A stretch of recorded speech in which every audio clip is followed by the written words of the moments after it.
päris pehme on siin ikka.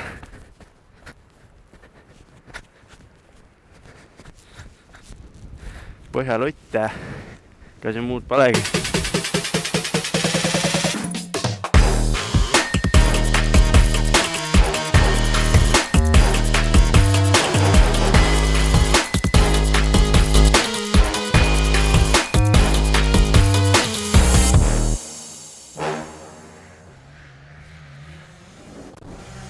No nii, tere! Lõpuks jõudsime siis siia Lätti.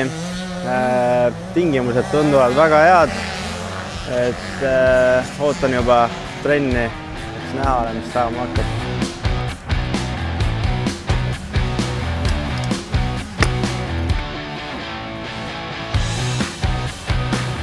Mina siis enne sõitma minemist võimlen alati ennast soojaks, et siis lihased ja liigesed lahti oleks.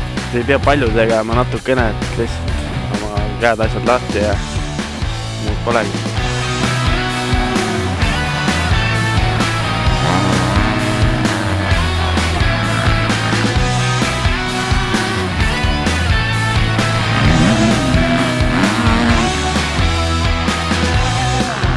Sa pead tulema siit võimalikult välja, et siit diagonaalist sisse lõigata, et sa saaksid järgmisse kurvi minna siis nagu väljast. Siis siit ongi mõttekas tulla, kui sa tuled sirge pealt juba sinna võimalikult paremasse äärde. Ja siis tuledki sealt võimalikult puu juurest diagonaalist siia kurve otsa ja siit hakkad juba kurve nagu vaikselt keerama, sul on kogu aeg hoog peal. Ja siis sinna järgmisse kurve saad juba väljast vasakult minna, kuna see järgmine kurv on paremini. Et ei ole see, et sees pidurdad kinni ennast. Vaid ongi see, et sa tuled, hüppadki välja ja saad juba hooga, lased veerema lihtsalt sisse vaata.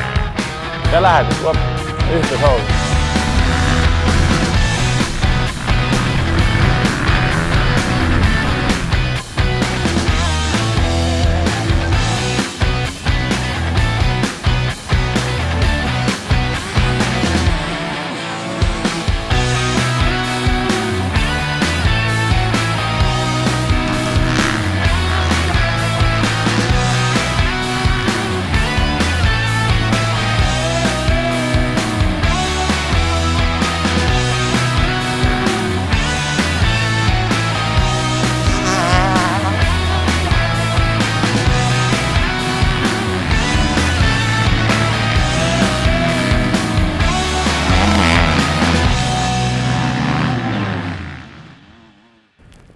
No nii, tere!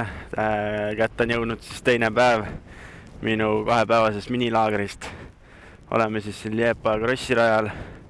Rada nagu näha tundub täitsa hea.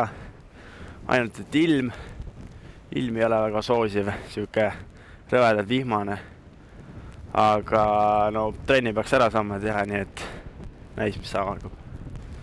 Enne sõitma minemist mina siis alati kontrollin üle oma mordid.